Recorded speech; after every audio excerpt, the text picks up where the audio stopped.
Hey there, Underground Sessions podcast listeners. Thanks so much for joining us back on our channel. You've come today for a good interview. We're going to be talking about the state of college, in particular Christian college, with Philip Dearborn, who's the president of the Association of Biblical Higher Education, ABHE. And we're going to be talking all about the history of education, what the current landscape is, what are some things you should be thinking about when it comes to college. Should everybody go to college? That's a great question. We're going to talk about those in this podcast, so stick around, check it out, like and subscribe to our channel. We hope you benefit from this today.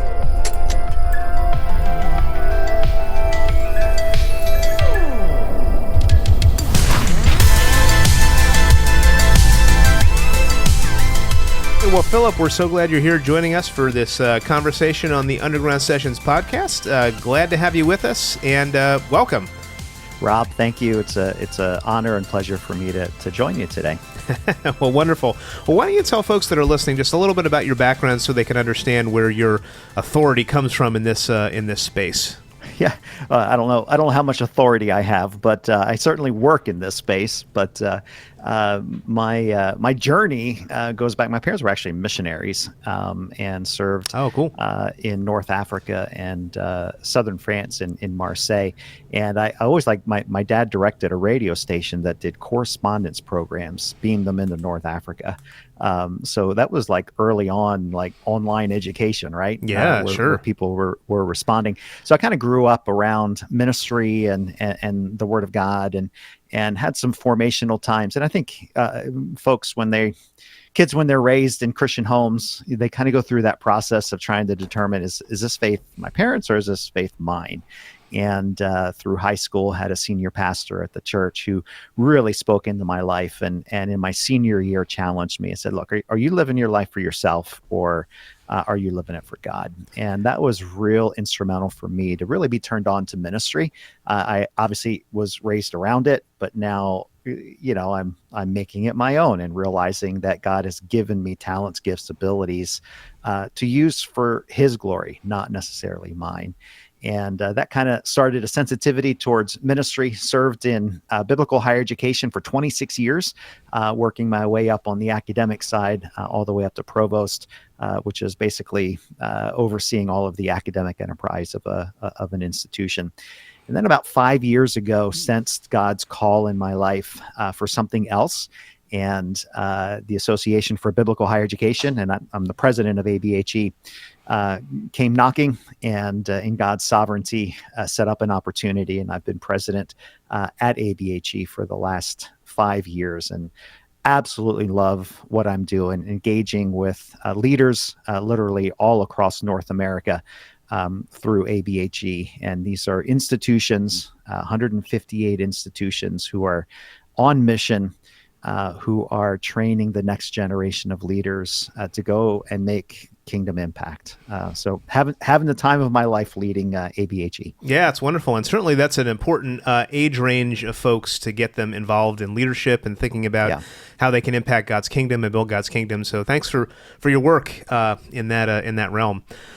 So our conversation today is going to center around education, specifically higher education, and obviously your expertise with Christian education.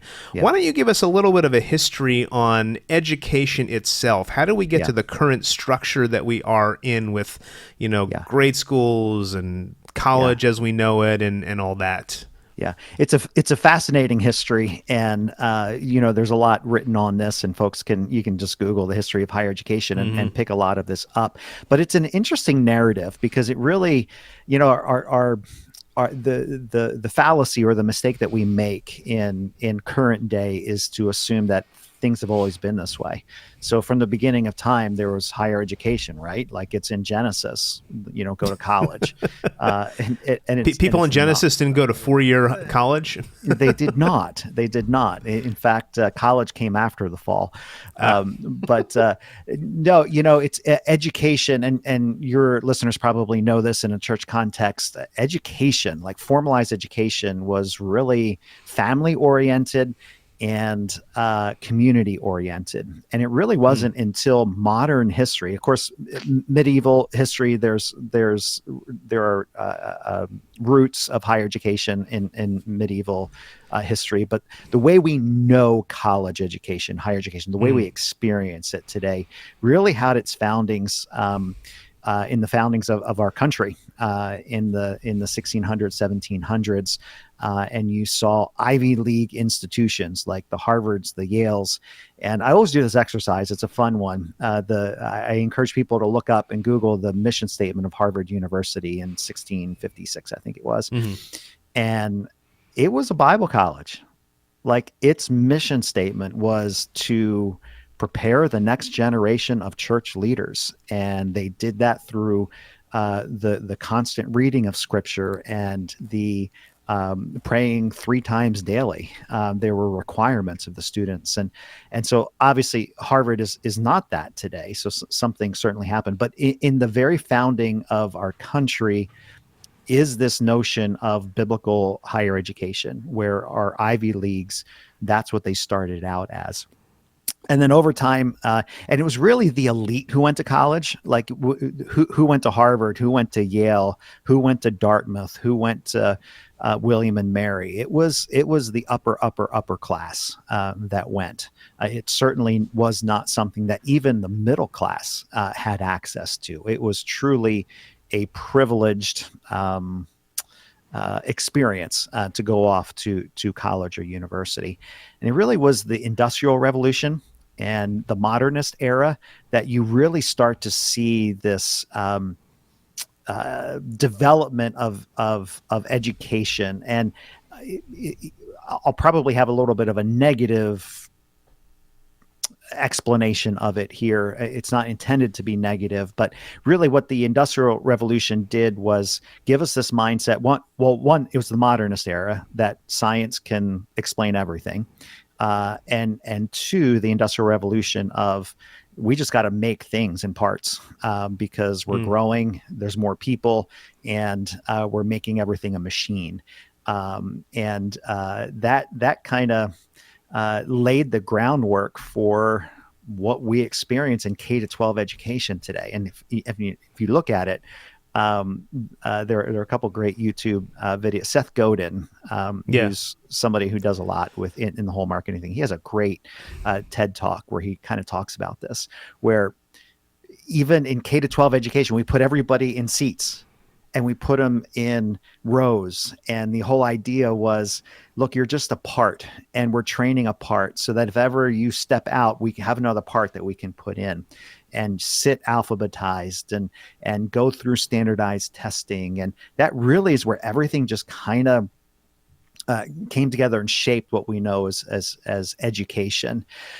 Parallel to that, right around the modernist era, churches, which is what I love about biblical higher education, churches said, hold on a second. The major universities of the day, the Harvards, the Yales, where we sent people to go off and serve in ministry, they're no longer training them. And we, the church, need to step into that void. And that's where Bible Institute started. So literally in the back of church auditoriums, in sanctuaries, in basements, started Bible Institutes. And their goal was to train the lay leadership to answer God's call of ministry on their life and to train them in leadership and biblical studies. And so that kind of started in that modernist era and kind of grew. So Moody Bible Institute would be an example of one of those institutions that kind of started that way. NIAC was another one that started. It was a missionary training school. Philadelphia College of Bible, Biola, which stands for Bible Institute of Los Angeles, started during that time. So you really had this proliferation of these Bible institutes. And so then they continue to grow. And the other key point historically was the GI Bill. So after World War II, soldiers came back and the government said, hey, we got to put them to work. We got to train them. All of these soldiers coming back from the war, they put in the GI Bill. And that's where you really saw access to higher education. Even up until like the 1940s, it was still the privileged who went to college. And post World War II, that's where you really saw it grow. And that's probably where college started to be viewed as job preparation, where, hey, go to college so it can prepare you for an occupation. And so that's really where you started to see colleges grow, and the masses attend colleges and universities. That was pretty fascinating when we had chatted a few weeks ago about this, to say that historically education was focused on critical thinking, of learning the arts, the liberal arts. And then all of a sudden it became this, I love the illustration used about the cog in the wheel. I'm just training you to accomplish something, but not really training you how to think deeply about life. And do you think that that's, let me segueing into the current landscape of education, do you think that is that currently the way education is? Have they abandoned their original purpose? And what's going on today? Yeah, it's a great question, and I don't think we've totally abandoned it, but the perception is, so if you looked at what education looked like even at Harvard and Yale in 1636, it was really a study of great books, the Bible being one of the great books. So it was a classic, true liberal arts education that wasn't necessarily training you to have a job per se. It was training you to develop critical thinking skills, to be able to understand the Word of God, to understand that the Word of God has something to say about everything, and the lens or the worldview by which we encounter the world and explain the world around us. That's the core of a liberal arts education. That's part of higher education today, but it really has taken on this sense of, we're preparing you for an occupation, a job. In fact, if you look at a lot of the federal websites that are funding through Title IV, through financial aid, or the the House Committee on Workforce and Education, if you go to their website, they directly connect college job. That if you get a college degree, it ought to lead to making money in college. And to me, that is a boiling down of higher education to the least common denominator. And that's not what a college education is about. There's so much more that's involved with it. But there's a lot of pressures. Public has put pressure on this and has said, look, if college's job, then I have an expectation that when Junior goes off to college, he's going to graduate or she's going to graduate, and she or he is going to get a well-paying job. And if they don't, somehow the college has failed in the process. Yeah. And that's even in the mainstream thinking, I think that, when I was going to college, the standard question from the parent is, okay, well, what are you going to do? What are you going to do with that degree? Is it going to get you something that you can pay for? And there's almost a renaissance emphasis on the STEM, disciplines, the science, technology, engineering, and math, because those are seen as being the highest paying careers coming out of college. So you can pay back all the student loans you took to go to college. So it's very much in the mainstream thinking. It is, and it actually to me is like, where does it stop? And what I say is, especially within the Christian college realm, biblical higher education realm, we're saying, yes, occupation is important. That's a means to an end. So what is the end? What are we training you to do? And we very much focus on I think it's two sides of the same coin, where you have the creation mandate from Genesis, where, God was redeeming the world and put his creation, man, woman, in authority over the world. That's the creation mandate to redeem the world. And then there's the Great Commission that we see in the Gospels of go and make disciples. And to me, those are two sides of the same coin.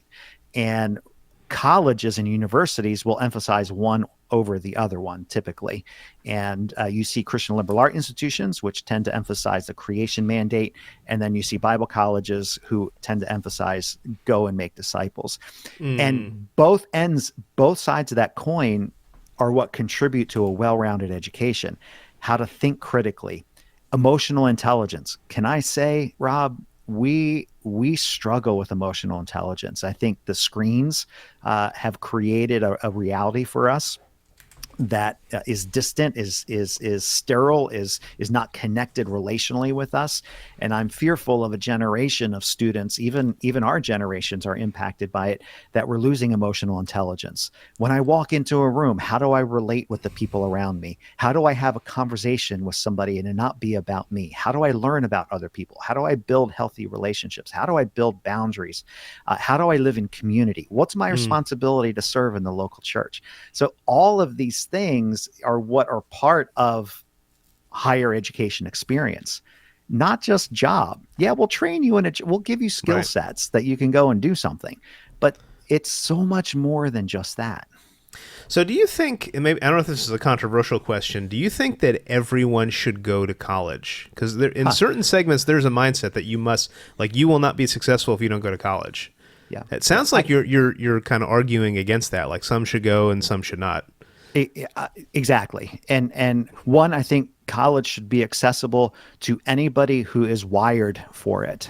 I don't think there should be any barriers for it, but there are many occupations and experiences and look, the role of the local church in educating the people who attend there. So there are definitely tracks that I think are important in the trades, for example, that don't necessarily require a college education to get a job as a plumber, electrician, whatever else.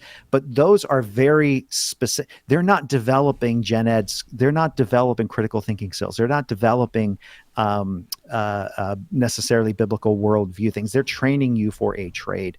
And so college it's like apples and oranges. It really is a fundamental difference. So I think college should be accessible for anybody who senses that God has called them into areas of ministry, who feel called to serve God with their lives and trying to figure those pieces out. So is college for everybody? No, I think if it were, we'd have a sense of just like K to 12 is compulsory education, there would be a major push towards compulsory 13 to 16, and we don't have that, and there's a reason why in our country for that. Yeah, for sure. So as it relates to parents that are thinking about sending their kids to college, what advice would you give them? How would you help them think through which college to go to, what to major in, how much should it cost? We didn't even really get into the cost of college, know, with this a lot of talk about the student loan crisis, but I always think that if we're giving out more student loans, colleges then wind up inflating the price. Well, why don't we start there? I had one other thought after that. Yeah. So maybe I can talk about that, because for me, it's a pretty big deal of where we talk about it's a value proposition. We like it or not, reject it. We live in a consumer reality. We are consumers of things, of products. And I am not saying that higher education is a product. However, parents and students are consumers of the college experience. Mm-hmm. They view selecting a college like they do with the same mindset of pursuing any other large purchases that they make in their life. Right. Because college has costs have increased to where they are. Look, a college, I won't name it on the show, a private secular institution this past year announced they're $98,000 a year. Like, let that sink in. That's $100,000 a year times 4 years, $400,000. And the almost as much as your primary residence, right? Well, that's it. That's exactly it. Now, not that's every per college, kid. That's per kid. Right. And that's not every college, but there's this thing that happens, and you're guilty by association. So if that school is $98,000, then my perception is every school is expensive. So there's no question that the cost of college education has increased. So the public is rightfully asking the value question. If I'm going to invest X amount of dollars, mortgage-sized dollars, in an education, shouldn't they ask the value question of what is my child going to get out of this experience? And I think this is where colleges miss it. They're not necessarily selling a value proposition. What they're selling is a distinction, are distinctives. So if you look at a lot of the advertising that's out there for the college 18 to 22-year-old experience, I call it perpetual fall. Where the images are pristine campuses and they're beautiful.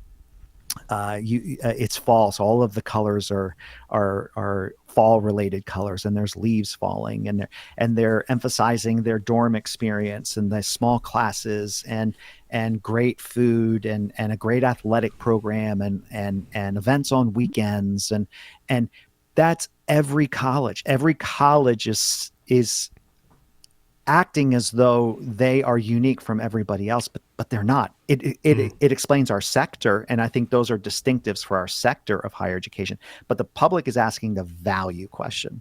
And the best way that I illustrate this, all illustrations break down, but I think this one resonates. I love Starbucks coffee. I will drive past 3 McDonald's where I can get a cup of coffee for, what is it, $1.50 now? So I'll go further and pay 4 times as much money for my coffee at Starbucks because I have, whether it's real or not, I have a perceived value in spending more money and going 3 times the distance to have that experience, right? I've put a value proposition on that cup of coffee where I'm willing to pay more and go further for it.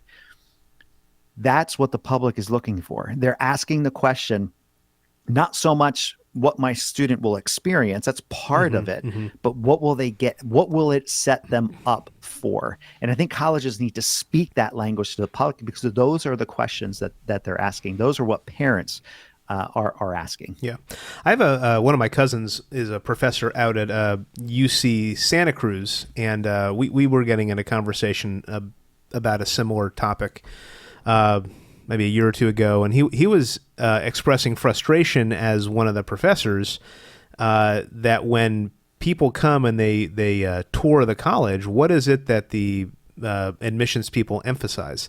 Yeah. Not necessarily the classes, not necessarily the academics, it's the facilities and what you're going to get to experience when you're there. Like here's the resort that you're going to be paying for the next 4 years, and the classes almost feel secondary when it seems like that should be the point. Exactly. And so that's the other side of this issue. And this is where the public has to own some level of responsibility in driving up the cost of college.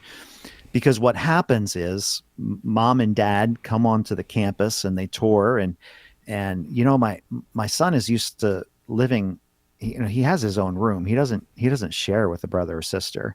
And you have twin beds. He's used to sleeping in a queen size bed. So do you have any rooms that he can live by himself and have a queen size room? And by the way, do you have a pool? It's an outdoor pool. We're hoping to have an indoor pool so that, he can swim, year round. And are there racquetball courts? And I know that there's a cafeteria, but he really loves Chick-fil-A. Do you have a Chick-fil-A on campus? So I'm exaggerating to make a point to say the public, while they can complain about the cost of education, when they come to the college experience, they're wanting it to be this country club type experience. Right. And then when they go to another college, now their expectations are set higher. So I think it's a dynamic of both sides of the equation, the public and their demand and value proposition question, as well as their expectation for a quality experience, and then colleges fighting over themselves to do better and to one up their competition. Yeah. And that just leads to higher and higher costs. Yeah. Well, maybe in your opinion, what do you think the future of higher education should be? And what's the likelihood that your vision for that will actually come to pass? Yeah, it's an interesting question that, if we all had a crystal ball, we'd be able to figure this thing out. I heard a futurist speak a number of years ago who all but guaranteed that the traditional undergraduate experience in America is here to stay and will not change or shift. And his reason was one thing. It wasn't academics. It wasn't quality. It wasn't job preparation. It wasn't emotional intelligence training. It was none of that. You know what it was? NCAA. can you picture Penn State University not having a football team and the football game on a Saturday? So he was making the argument we will always have the bricks and mortar experience. I don't know what it's going to look like. I do think the current expectation of the public to college cost, that's not a sustainable model. Something's going to break in that. And I think we're all anticipating to say, okay, how's that going to happen? You have the emergence of AI. I was going to ask you about, that was kind of curveball. How do you think that's going to change the job market and the educational landscape? It's going to absolutely and is disrupting all of our experiences. There's absolutely no question about it. And I think there are right applications for AI. And at the same time, just like anything else that we experience, it can be used for bad things too. But I think what it's going to do is going to provide a highly individualized experience for college, and it's going to bring in past experiences. And I think what it's going to do is tailor make educational experiences. And instead of thinking in terms of degrees, I think what it's going to do is we're going to move into a micro credential world. Europe is already doing this. Interesting. Yeah. What do you mean micro credential? Yeah. So saying, look, I don't need 120 credits.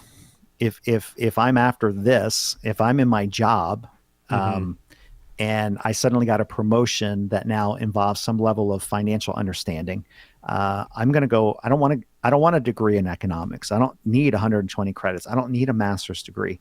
I just want that core set of 3 or 4 courses that are going to help inform me how to do my job better now that I have a financial responsibility, right? So I'm going to go after a micro credential.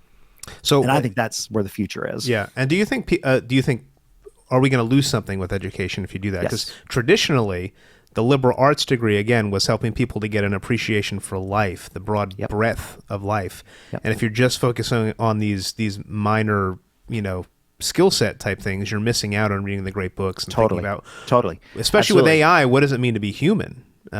Is what great literature can help us think about. Yeah.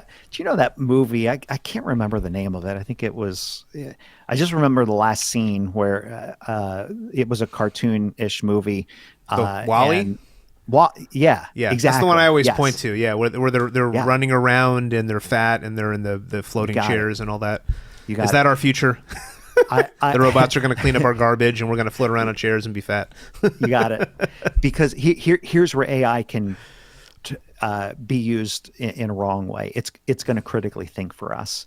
And at the end of the day, computer programming and AI is still driven binary. It's zeros and ones.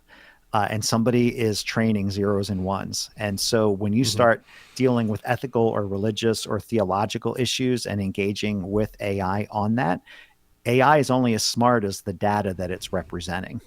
And so those algorithms that drive AI can really shape worldview in good ways as well as bad ways. And I think what we have done is defragmented, or I should say fragmented is defrag. We've fragmented education into its bits as opposed to the holistic picture. And that's where I think we're unique. Our movement of institutions are uniquely positioned because we understand the big picture. We don't cost our institutions don't cost $100,000 a year.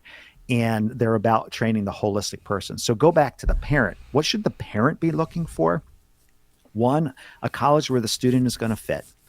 And I encourage people to visit campuses. You will know when you get on that campus what its ethos is, what it feels like to be there. You might not be able to put your finger on it, but is it a large campus? Is it a small campus? What's their biblical and theological requirement? What's its mission statement?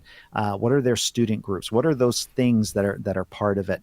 And the other element I look at is asking the question of the student: what is God doing in your life? What has God called you to do? And I'm not talking occupation, but you have a good sense of who you are as a person, what it means to be created in the image of God. So you know what your spiritual gifts are, you know your talents, you know your abilities, you know that God has created you for something more than just a job, that God has created you to minister to the world around you, that regardless of occupational context, you're fulfilling the gospel message of Jesus Christ. You're fulfilling the Great Commission to go and make disciples, baptizing people, teaching them. That's what's driving you. So that as you go through life, your church experiences, your job experiences are there simply as means to a greater end to accomplish what God's call is in your life, and thus the greater calling of the kingdom of God. Yeah, that's wonderful. What about so my oldest is 8 right now, so she's gonna go to college or think about going to college in about 10 years. Okay. What are some things that I should be thinking about now, preparing now as I think about getting her into a place for higher ed maybe down the road? Yeah, absolutely. So some of it is centered on her, right? And understanding how she's wired, and understanding, does she have a good sense, or starting to, or are you creating that framework and structure for her? Is the church creating a framework and structure for her to understand who she is? In discovering spiritual gifts, an understanding of what it means to live in community. I think those are some of the basic foundational elements that you want to make sure that as you're raising kids, they have a good sense of those things. And then also understanding, look, like we said before, not everybody is cut out for college. Does she like academics? Does she like to study? Does she like to is she showing signs of a capacity to critically think? Does she ask good questions? And then start, I don't think it's too young, in middle school, of just kind of exposing them to college. A lot of athletics are huge. Get on college campuses, see what it's like. But don't just assume that, yeah, you're going to college so that you can get ask the good questions ahead of time to make sure that they're in the best prepared position to make that decision of, yes, I feel called to fulfill God's calling in my life by going to college. And then I think you go through a process by which you identify, okay, what are your priorities? What do you want from the experience? And then what do you want on the other side of it? Is it ministry? Is it serving God professionally with your career? So is it church related? Is it parachurch? Is it a community? Is it social work? Is it counseling? Is it education? Is it STEM? There are multiple avenues. And I always tell parents, it's always interesting. Freshmen, new students, the vast majority of them change their major after their first year. So they have a sense of, I want to do this. And then inevitably they go a different direction. And I don't know what we talked about this before, what your major was in undergraduate studies. I was actually an English literature major. Yeah. So how's it going for you in your job related to English and literature? Well, I mean, it did prepare me to, when I eventually went on and got my Master of Divinity. So it did help with seminary, with reading and writing. And, I speak. My minor was theater, so I do a lot of theatrics, I guess, with preaching. But doesn't always work out that way with everybody, right? No, it doesn't. But what you got were those foundational skills that regardless, you could apply those foundational skills in a multitude of different directions. And that's the point of it, right? Those experiences were so rich for you that it established basic communication skills, rhetoric, critical thinking, that you could walk into any number of occupational contexts and be successful. Why? Because you had that. Had that grounding. Yeah, very much. Well, maybe as we kind of wrap up our time, is there anything that we missed that you want to talk about? And then maybe you can offer some resources for people thinking about this topic. Yep. Yeah. Don't put so much pressure on it. I think ingrained in our culture and society is this sense of, I want to be so proud of Junior so that, when my small group or my peers as parents, where's your junior? Where's Bob going? Little Bobby going? Oh, he's going to Harvard. Yeah. Like, we have this sense of prestige if our children go to elite schools or go to college, and we want to talk about the scholarships that they get. Well, insider news here: every college offers scholarships. It's called a discount rate, and they know whatever the cost is, they're not going to actually pay that cost. It's the discount rate. They give it in scholarships. So realize that going into it, and don't live vicariously through your kids. Don't put your expectations on them. Allow them to figure out what God has for them in their life. And it may or may not necessarily be college. But walk that carefully, and don't rush into it, and don't think that the student, your child, if they're majoring in this, that's what they're going to do forever for their lives. Just let them figure some of those pieces out. And biblical higher education, I love our movement. We have 158 institutions all throughout North America, enrolling 72,000 students. These are students who God has called, and that calling is being fulfilled in their lives. And in your consideration, consider all types of institutions, and God will lead you to the right direction. Yeah. So that would be my closing. Wonderful. Well, thank you so much, Phil, for joining us today. This was a wonderfully enlightening conversation. I hope those of you that were watching at home really benefited from it, and it helps you think about where to go to college, how to think about college, or maybe where God may be taking you in a different direction. So thanks for giving us the time today. Really appreciate it. Absolutely. It was a pleasure to be with you. All right. Thanks for watching the Underground Sessions podcast. Make sure you like and subscribe our channel, and we hope to see you for the next one.